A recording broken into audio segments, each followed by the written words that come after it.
पण डेअरीला नेल्याशिवाय राहत नाही. बघा तुम्ही, एक शेतकऱ्याचं तर असं बघायला भेटतं, चांगला माल विकायला आणि खराब झालेला माल आपल्याला खायला. कांदे चांगले मार्केटला आणि जे सडलेले कांदे ते आपल्याला पोह्यामध्ये. काय विशेष. पण चला, अनुभवायला जे आलं ते तुमच्या समोर सांगतो. म्हणून महाराज त्या गोपाळांनी सांगितलं, देवा हे सर्व काही आहेच पण आम्हाला भेटत नाही. देवाने सांगितलं इथे दूध तयार, म्हणजे गाई चारून दूध या ठिकाणी निर्माण करायचे आणि ते मथुरेमध्ये जायचं. जिथले दुष्ट तिथल्या दुधावरती पुष्ट होणार हे काही योग्य नाही. भलं ते दूध याच ठिकाणी राहिलं पाहिजे. त्याच्यासाठी चोऱ्या कराव्या लागल्या तरी चालेल. भगवंताने सांगितलं तुम्हाला माझ्यासारखं व्हायचंय का? व्हायचंय कृष्ण. माझ्यासारखं जर व्हायचं असेल तर तुम्हाला एक करावं लागेल. म्हणे काय? मी सांगतो ते ऐका. म्हणे काय? मी तुम्हाला पोटभर खायला देतो, ती माझ्यासारखं तुम्हाला खायला देतो. पण त्याच्यासाठी एक सूत्र आहे बाबा. काय सूत्र आहे? याल तरी या रेलाने तुम्हाला माझ्या मागे मागे यावं लागेल. म्हणजे मी सांगेन ते विचार तुम्हाला या ठिकाणी आत्मसात करून माझी संगती तुम्हाला करावी लागेल. कृष्णा तुझ्या मागे मागे यायचं. हो, म्हणजे तुझ्या संगतीमध्ये आलो तर काय करशील? भगवंताने सांगितलं आजी देतो पोट भरी, पोटभर देईन म्हणे खायला. पोटभर देणार? हो. किती देणार? अगदी या ठिकाणी तृप्त करणार तुम्हाला. तृप्तीचे ढेकर देईपर्यंत मी तुम्हाला खायला पुरे म्हणाल तो बस बस बस म्हणेपर्यंत खायला देणार. आता देव खायला देणार म्हटल्यानंतर आनंद झाला. आता आले बघा दिवस जवळ पुढे. आता खाऊ घालणार बरेच मंडळी. मग त्यांचे कसे जय जयकार सुरू होतात. तसं भगवान परमात्मा आता पुढारी आहे. हा खायला देणार ना, आणि मग त्याचं महाराज जय जयकार सुरू. कृष्ण की जय तो आम्हाला खायला देणार. भगवंताने सांगितलं हे गोपाळांना, मी काय का ओरडताय? आणि तू खायला देणार आहे, तुझा जय जयकार करायला पाहिजे. ज्याची खावी पोळी त्याची वाजावी टाळी. बरोबर आहे की तुझी टाळी वाजली पाहिजे ना. देव बोलले वेडे झाले तुम्ही.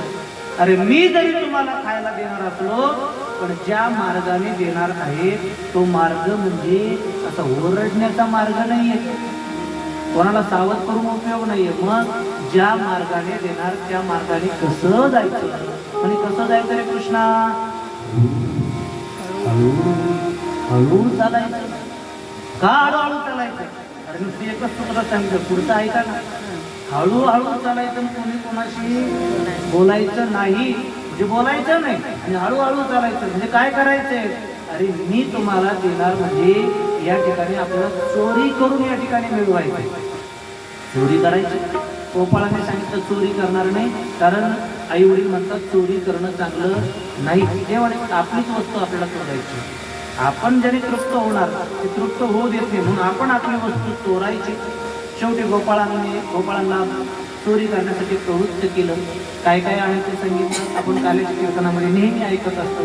काठे आणायचे सांगितले, सराटे आणायचे सांगितले, आणखी महाराज काय वस्त्रगळीत माती ती सांगितली. आणखी काय सांगितलं? खडे असे सर्व प्रश्न. हे काय चोरी करायचं साहित्य. खडे कशासाठी? असे उपयोग भगवंताने सांगितलं. खडे कशासाठी? रात्री जाणार आपण. रात्री गेल्यानंतर कोणत्या खोलीमध्ये, घरामध्ये गेल्यानंतर कोणत्या कोपऱ्यामध्ये उतरंड कशी कळणार आपल्याला?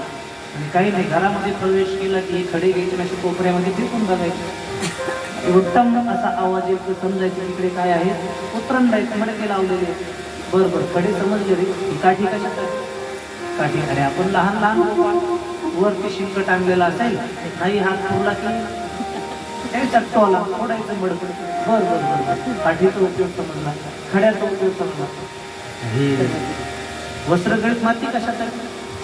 चोरी करता करता जर गवळण जागी झाली आणि ती जर आपल्याला पकडायला आपल्या पाठीमागे पळायला लागली, मग पळता जर ती पकडायला लागली तर काही नाही, ती वस्त्रगळीत माती घ्यायची आणि फक्त दिशेच्या डोळ्यामध्ये फेकायची. बसन डोळे तोपर्यंत जायचं, पळून जायचं.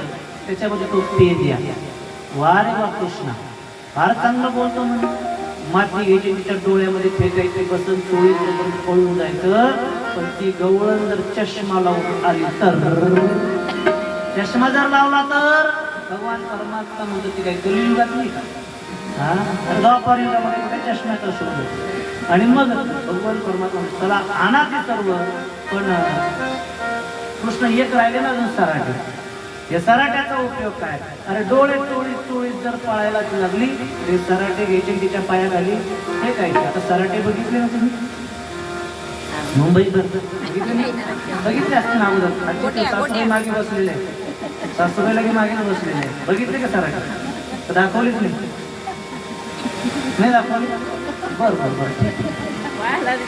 सराटे असा एक काटा आहे की महाराज कसाही टाका त्याचे एक टोक उभाच राहतात. 3 टोका असतात त्याला. कसाही टाकला की एक टोक त्याचा उभाच आहे. आणि लक्षात ठेवा हे सराटे असे फेकायचे. हे सराटे पायामध्ये रुजतील. सराटे काढायला खाली वागतील बसले की सराटे काढेपर्यंत आपण पळून जायचं. आपण पळून जायचं म्हटल्यावर त्याच्यामध्ये बोबड्या होता. बोबड्या वाले वाकत ना बाल चांगलं बोलतो म्हणे तू. आणि काय झालं? आले तू म्हणतो चला ते पायामध्ये रुजतील कालेपर्यंत आपण पळून जायचं. पण ती गवलंद चप्पल घालून आली तर चप्पल म्हणे चप्पल घालून येणार नाही बाबा. तुम्हाला सांगतो ना आणा सर्व साहित्य एकत्रित करा. सर्व एकत्रित केलं आणि भगवंत चोऱ्या करू लागलेले आहे. आज तिच्या घरी चोरी, उद्या तिच्या घरी चोरी, परवा तिच्या घरी चोरी. मला चोऱ्या होऊ लागले, मडके फुटू लागले. हिरजणी सुद्धा भगवंत मागे ठेवत नव्हते. आणि मग या विचार करू लागल्या चोऱ्या तर होत आहे, चोर कोण लक्षात येईना. आणि मग यांनी सुद्धा महाराज संघटना स्थापन केली. संघटना स्थापन करून चोर पकडायचं ठरवलं. जाग्या राहू लागल्या. एक दिवशी एका गवळीचं एकांत आपलं घर बघितलं. देवाला वाटलं पकडून घेतलं पाहिजे ना आपण लवकर पकडून घेण्याच्या उद्देशाने एकांतातलं घर बघितलं. भगवान परमात्मा त्या घरी गेले गोपाळांना घेऊन. ही दरवाजावरती अशी झोपली होती. भगवंत आतमध्ये गेलेले आहे. आतमध्ये गेलेल्या देवाने महाराज जवळच्या काठीने व शिंक्यावरती असलेल्या मडक्याला फटका दिला. मडका फुटण्याचा आवाज हिच्या कानावर गेला. तिला वाटलं काहीतरी आतमध्ये आवाज येतोय, कोणीतरी आतमध्ये आहे. म्हणून हळूच दरवाजाची फटी अशी बाजूला सारली. मध्ये अंधार होता. कोणीतरी आतमध्ये आहे लक्षात आलंय. 4, 5, 6, 7 पोरं दिसतात. कोणीतरी आतमध्ये कोण आहे हे लक्षात येणार. यांनी लीला केली. कोण आहे तिला समजलं पाहिजे. तिथे कोण आहेत आतमध्ये तिला समजलं पाहिजे. म्हणून काही नाही भगवंताने असा लोण्याचा गोळा शिंक्यातला जो लोणी होतं पडलं होतं त्या लोण्यातला गोळा आपल्या हातामध्ये घेतला. आणि हिला नावं कळावी कोण आहे का म्हणून आतमध्ये. मग प्रत्येकाच्या तोंडाजवळ लोणी नाही का पेद्या हा, श्रीराम्या हा, बोबड्या हा, वाकुड्या हा, मधुमंगल हा, असं म्हटल्यावर ही विचार करू लागली. बाई बाई बाई बाई हे तर सर्व आपल्याच गावातल्या पोरांची नावं. म्हणजे चोरी कोण करतं? आपल्या गावातले पोरं. हा खा म्हणणारा कोण आहे? खा म्हणणारा. यांचे तर नावं काढतो. खा म्हणणारा कोण आहे? बाकीच्यांच्या मुखामधून वधून घेतो भगवंत. कृष्णा बस बस बस बस बाबा पोट भरलं. आता नको, आता पोट भर, आता नाही पाहिजे, आता नाही पाहिजे. मग तिच्या लक्षात आलं हा खा म्हणणारा कोण आहे? कृष्ण आहे, कृष्ण. आणि मग महाराज हळूच दरवाजा तसाच ठेवला. परत अशी झोपून राहिली. आणि भगवंताने काय खायचं ते खाल्लं. बडकी कोणती हिरकणीच करून टाकली. आणि दुसऱ्या दिवशी सकाळी जेव्हा गवळणी एकत्रित आल्या का ग आज कोणाच्या घरी चोरी झाली? कोणाच्या घरी चोरी झाली? म्हणजे लीनावरती हात केला. तिच्या घरी चोरी झाली. तुझ्या घरी झाली? हो. काय केलं? सर्व मडकी फोडली. हिरजणी तुझा शिल्लक ठेवली नाही. अगं चोरी झाली म्हणजे चोर पकडला. चोर लक्षात आला का? म्हणजे आला ना लक्षात. कोण आहे सांग त्याचं नाव. कसं नाव सांगू म्हणे तुम्हाला? कसं नाव सांगू? अगं सांग ना तोंडाला. तोंड दिलं नाही देवाने. अगं जरी देवाने तोंड दिलेलं असलं पण ज्याचं नाव मी तुम्हाला सांगणार आहे त्याचं नाव ऐकल्यानंतर तुम्हाला खरं वाटणार नाही. एखादा गगन म्हणजे श्रीमंत आहे ज्याच्याकडे कसलाच महाराज या ठिकाणी कशाचीच कमी नाहीये. आणि अशा माणसाने चोरी केली असं जर कोणी जर सांगितलं आपण काय म्हणतो, तो कशाला चोरी करेल? आणि त्याच्याकडे एवढं आहे की खाता खावला जाणार नाही. अगदी कितीतरी पिढ्या तो बसून काही एवढं त्याच्याकडे, तो कशाला चोरी करेल? पण यांनाच जास्त हवं लागलेली. एक लक्षात घ्या. चला तोही भाग वेगळा आहे पण ऐका. आणि अशा पद्धतीने चिंतन करत असताना अरे सांग नाव, खरं नाही वाटणार, खरं नाही वाटणार, अरे सांग. आणि मग महाराजची नाव सांगा म्हटल्यानंतर बाकीच्या गवळणी म्हणू लागल्या सांग नाव. आणि मग गेले सांगितलं बाई सांगू का? सांग ना. म्हणती नंदाची या पोरे, म्हणती नंदाची या पोरे, म्हणती नंदाची या पोरे, म्हणती नंदाची या पोरे, म्हणती नंदाची या पोरे, म्हणती नंदाची या पोरे, म्हणती नंदाची या पोरे, म्हणती नंदाची या पोरे.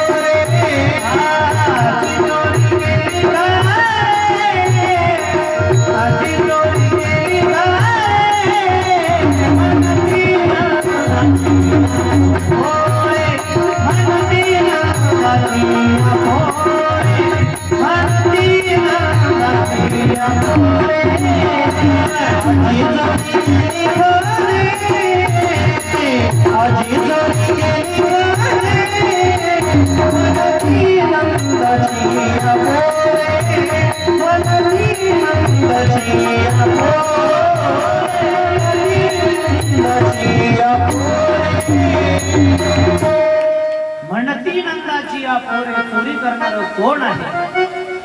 नंदाचं पोरग या ठिकाणी चोरी करतो म्हणून नंदाचं नाव काढल्यावर बाकीच्या म्हणाले कशाला नंदाचं पोरग चोरी करेल? त्याच्या घरी काही खायला कमी असतं. महाराज 9 लाख गाई ज्यांच्याकडे ते नंद बाबा, आणि त्यांचा बाबा कशाला चोरी करेल? मी म्हणत होते ना तुम्हाला खरं वाटणार नाही म्हणून अगोदरच मी बोलले होते. आता नाव सांगितलं तुम्ही म्हणत की तो कशाला चोरी करेल? अगं खरंच सांगते, तो कृष्ण या ठिकाणी चोऱ्या करतो एकटा नाही, त्याने गावातले सर्व मुलं सुद्धा बिघडवलेले. संगी घेऊन गोपाळ महाराज सर्व गोपाळांना त्यांनी सोबत घेतलेला आहे. चोऱ्या करतो. बरं एक दिवस आणखी नाही पुढे दिवस चाललेले आहेत. यशोदेला म्हणायची ताकद आहे का कोणाची तुझं मुलगा चोरी करतो म्हणून? पण तरी सुद्धा आणखीन चोऱ्या होऊच लागल्या. मग सर्वांनी दृढ निश्चय केला किती दिवस सहन करायचं, किती दिवस सहन करायचं. आणि मग सर्वांनी विचार केला आणि सर्वजणी विचार करून एकत्रित आल्या आणि आता गारहाणच सांगायला यशोदेच्या अंगणाकडे निघाल्या. मिळून अवघ्या गवळणी नंदाचे अंग. सर्वजण नंदबाबाच्या अंगणाकडे जेव्हा निघाल्या, महाराजांच्या परस्पराशी बोलायच्या किंवा तर कळतच नाही, समजत नाही का? 9 सायासाने झालेला मुलगा, त्याला चांगले संस्कार द्यायचे नाहीत का? जणू काही यांची मुलं नाही का चोऱ्या करायला? यांचेही मुलं होते महाराज त्याच्यामध्ये. पण आता यशोदेचा मुलगा चोरी करतो म्हणून यशोदेच्या अंगणाकडे निघालेले आहे. मत बडबड करीत निघाल्या. यशोदा समाता सकाळी सकाळी काम करत होती. तिने विचार केला बाई आणखी महिलांचा आवाज कानावरती येतोय, कुठे निघाल्या? आज कसली मीटिंग नाही, कसला मोर्चा कसला निघाला म्हणे. बरं निघाला तर तो आपल्याच अंगणाकडे, आपल्याच गल्लीतून. बरं गल्लीमध्ये येऊन थांबल्या.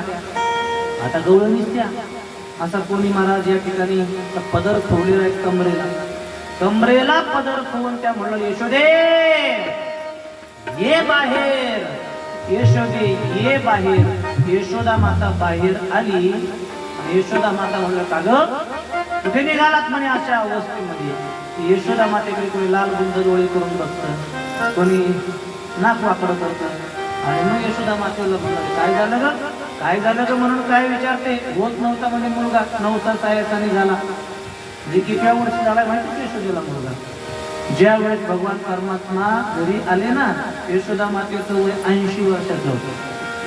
म्हातारपणामध्ये झाला म्हणजे 9 सायासाने. आणि मग त्याला व्यवस्थित संस्कार लावता येत नाही. काय झालं ग, काय केलं माझ्या मुलाने, काय केलं म्हणून काय? अगं जरा आवर घाल आताच.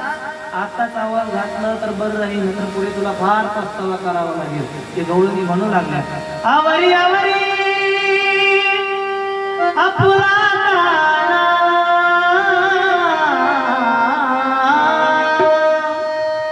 आवरी आवरी आपुला काना, नातीला आमुच्या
आवर म्हटल्यानंतर यशोदा माता त्या महिलांकडे बघू लागली. अजून लाज नाही तुझ्या मनात, लाज काढली यशोदेची. तुम्हाला फक्त बोलायची संधी भेटली पाहिजे, मग बघा काय त्वरा असतो. यशोदेची जेव्हा लाज काढू लागल्यानंतर यशोदा माता त्या महिलांकडे बघून म्हणू लागली, माझ्या मुलावर तुम्ही आळ घेता ते खरंय, माझ्या मुलाला आवर झाला असं म्हणते, पण माझा मुलगा कसा आहे तुम्हाला माहिती आहे का? माहिती ना तुम्हाला? मागच्या वेळी सांगितलं ना मुलगा कसा आहे म्हणून, लक्षात ठेवायचं झालं. मुलगा कसा आहे माझा? तर बाळ सगुण गुणाचे आहे. माझं बाळ सगुण गुणाचं आहे, एवढं गुणवान, एवढं गुणवान, एवढं गुणवान. आपल्या आईला आपला मुलगा या ठिकाणी अवगुणी आहेत असं कधी वाटतच नाही. तो किती अवगुणी असू द्या, किती अवगुणी जरी असला तरी त्याला तिला कसं वाटतं माझा मुलगा महाराज गुणवानच आहे. एक लक्षात ठेवा, प्रेम जीवाला काय असतो, मुलाचे अवगुण सुद्धा आईला गुण वाटतात, गुण वाटतात. म्हणून चिंतन करत असताना यशोदा माता म्हणून माझं बाळ सगुण गुणाचं स्थान आहे. दिसायला तसं गोंडसवाणी दिसतं, किती गोंडस आहेत माझं बाळ, बाळ सगुण गुणाचे स्थाने घे, बाळ दिसते गोजीरवाणी. आणि काय तुम्ही घराने सांगता, काय सांगता घराने की ती खूप चांगली. आणि पुढे चिंतन करत असताना ती म्हणू लागली, श्रीरंग माझा वेडावे, याला नाही दुसरा जोडावे. अगं श्रीरंग माझा वेडा आहे, किती सुंदर आहे. वेडा म्हणजे शहाणा, तिच्या म्हणण्याच्या बाबतीमध्ये या ठिकाणी माझा मुलगा अतिशय चांगला आहे. एवढंच नाही, अगं त्याचं काय वय का चोऱ्या करण्याचं? मग काय वय? 5 वर्षाचे माझे बाळगे, अंगणी खेळ खेळले, का लटिकाच घेता आळगे गोकुळच्या नारी. काल काळ घेता माझ्या मुलावर. माझा मुलगा काही चोऱ्या करण्याच्या वयाचा आहे का? कसा आहे तो? सावळा लक्ष्मणा माझा गे, गवळणीत खेळे राजा गे. आणि एवढा सुंदर या ठिकाणी माझा मुलगा, माझ्या मुलावर आळ घेता बघ तुम्ही, आणि तुम्ही काय लय शाहू. तुम्हाला कमी आजकालची ओळखते का? मग तुम्हाला पहिल्यापासून ओळखते तुम्ही कशा आहे. तुम्हाला विनाकारण दुसऱ्याला टिमणं गाजायची सवय लागलेली. तुम्ही टिमणं गाजायची म्हणजे तुम्ही मोठ्या ढाल जागे गोकुळच्या नारी. अगं मला प्रत्येकीच्या घरातली परिस्थिती माहिती आहे. कोणाच्या सासूचा स्वभाव माहिती आहे, कोणाच्या आईचा स्वभाव माहिती आहे. तुमच्या घरी तुम्हाला खायला प्यायला चांगलं भेटत नाही, आणि खायला प्यायला भेटत नसल्यामुळे घरातले बाहेर गेले तर तुम्हीच काय करतात, घरातलं लोणी खातात, लोणी गोळे खातात. आणि मग स्वतःवरती आळ येऊ नयेत ना म्हणून कोणावरती आळ घेता, या गोपाळांवरती आळ घेता. म्हणे तुम्ही खाऊन लोण्याचा गोळा घे, आळ घेता या गोपाळा घे, तुम्ही खाईच्या ओढाळा घे गोकुळच्या नारी. तुम्ही किती खोड करत मला माहिती ना. त्या मुलांची खोडी करतात ना, तेही गाणं सांगतात ना, त्याची गोटी काय लपवली, त्याचं काय या ठिकाणी करतात म्हणजे तुम्ही. आणि मग तुम्ही लपवणी याची गोटी घे, लागता याची पाठी घे, तुमची एवढीच रीत खोटी घे गोकुळच्या नारी. आणि मग तुमची एवढी रीत खोटी घे असं या ठिकाणी त्या यशोदा माता बोलू लागली. पुढे आणखीनही बोलत असताना म्हणते तुम्ही लपोनियाचा होरा घे, आळ घेता शारण घरा घे. तुम्ही बोला हा पाठ नाही का? तुम्ही आहे ना, तुम्हाला नाही म्हणेल तिकडे सांगतोय मी. 12 घरच्या 12 घे गोकुळच्या नारी. अशी यशोदा माता त्या ठिकाणी बोलायला लागली. ते विचार करू लागलेला चांगलं सांगायला आलो मी. तुझा मुलगा चोऱ्या करतो, तुझा मुलगा खोड्या करतो, इतरांना त्रास देतो, आणि असं सांगायला आल्यानंतर हिला मान्य करायला पाहिजे ना. पण हिचा स्वभावच पहिल्यापासून कधीच कोणाचं ऐकून घेतलं नाही, कधीच कोणाचं ऐकून घेतलं नाही. आणि मग सांगायला आलेल्या मुलीला यशोदा माता शिव्या देते, आणि मग त्यांना सुद्धा तिचा राग आला. मुलीला चांगलं सांगायला आले आपल्यावर रागावून आपल्याला शिव्या देते. मग कोणी तिच्यावर असे डोळे वटारून बघू लागला. यशोदेकडे डोळे वटारून बघू लागला. कोणी असं मला ज्या ठिकाणी लाल बुंद डोळे करून ते पाहू लागलं. कोणी विनाकारण असे हाताला झटके मारू लागलं. तिला कळतच नाही पाहिजे, तिला कळतच नाही असं म्हणू लागलं. कोणी अशी पायाने माती उडवू लागलं तिच्याकडे. कोणी आता हे नाक असं थोडंसं महिलांना जमतं ते बरोबर वाकडं करू लागलं. कोणी तोंड वाकडं करतंय, कोणी असे डोळे असे भिन करू लागला. यशोदा मातेने सर्वांकडे बघितलं. यशोदेला राग आला. म्हणे आल्या तर आल्या माझ्या अंगणामध्ये, घरानं माझ्या मुलाचं सांगू लागल्या, आणि वरून मला डोळे वटारून पाहू लागल्या का. आणि मग यशोदेने एक इकडे हात केला बरं का, असं एक हात केला. जिने महाराज या ठिकाणी लाल बुंद डोळे केले होते ना, तिला विचारलं का गं लाल बुंद डोळे काय केलं माझ्या मुलाने, काय केलं जरा सांग ना, काय केलं म्हटल्या बरोबर. आता ती पहिली गवळण समोर आली, आणि पहिली गवळण घरानं सांगू लागली, ऐक यशोदे तू म्हणतेस ना काय केलं, ऐक जरा तुझ्या मुलाचा पराक्रम. काय पराक्रम सांगते, काय म्हटल्या बरोबर. गवळण सांगती घराने रात्री आला चक्रपाणी, खाऊनी दही दूध तूप लोणी, अवघी फोडिली गिरजणी. हागे बाई हे गे बाई अम्मासी पावेना, यशोदे बाळ तुझा काना कुठवर तो सुदिंगा. काय केलं तर याने महाराज दही दूध तूप लोणी रात्री येऊन सर्व खाल्लं ग खाल्लं. बर बर असं केलं म्हणे हो हो. आणि मग पुढे एक गवळण तिच्याकडे हात केला, तिने असे हात झटकवले होते. तुझं काय केलं, तुझं काय केलं म्हटल्यावर ती गवळण पुढे आली, म्हणू लागली दुसरी आली धावत, म्हणे काय केली मात. काय मात केली, मी झोपलेले होते मी हळूच आला गळ्यामध्ये हात घातला, मुखाशी मुख चुंबन देत गळ्यामध्ये हात घाली, धरू जाता सापडेला यशोदे बाळ तुझा काना तुझवर सोसुरिंगा. अशा पद्धतीने मला देखील गवळण घराणं सांगू लागले.